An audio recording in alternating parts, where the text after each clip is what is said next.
பொங்கல் பண்டிகை விடுமுறைக்காக நெல்லையிலிருந்து திருவனந்தபுரம் சென்ற கேரள வாலிபர் மது போதையில் பேருந்து நிலையம் அருகேயுள்ள குளத்தில் மூழ்கி மாயம். பாளையங்கோட்டை தீயணைப்புத் துறையினர் மூழ்கிய நபரை தேடும் பணியில் தீவிரமாக ஈடுபட்டு வருகின்றனர்.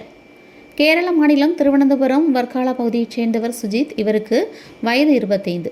இவர் திருநெல்வேலி, தூத்துக்குடி உள்ளிட்ட தென் மாவட்டங்களில் தற்காலிக கடை அமைத்து பிளாஸ்டிக் பொருட்களை விற்பனை செய்யும் நிறுவனத்தில் பணி செய்து வருகிறார்.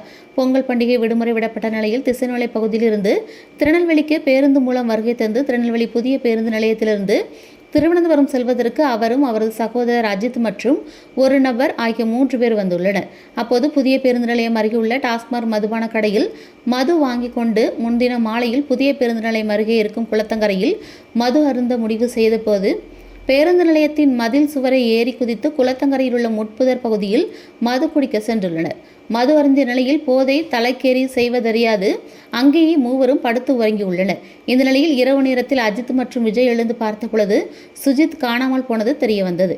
இந்த நிலையில் அக்கம் பக்கத்தில் தேடியும் அவர் கிடைக்காததால் புதிய பேருந்து நிலைய புறக்காவல் நிலையத்தில் தகவல் தெரிவித்த நிலையில் சம்பவம் தொடர்பாக மேலப்பாளையம் போலீசார் விரைந்து வந்து அப்பகுதியில் தேடுதல் வேட்டையில் ஈடுபட்டனர்.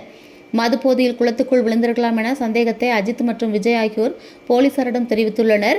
இரவு நேரமானதால் குளத்துக்குள் தேடும் பணியை மேற்கொள்ள முடியாத சூழலில் காலையில் பாளையங்கோட்டை தீயணைப்புத் துறையினருக்கு தகவல் தெரிவிக்கப்பட்டு ரப்பர் படகு உதவியுடன் 10க்கும் மேற்பட்ட தீயணைப்புத் துறையினர் வேந்தாங்குளம் பகுதியில் தேடுதல் வேட்டையில் ஈடுபட்டு வருகின்றனர்.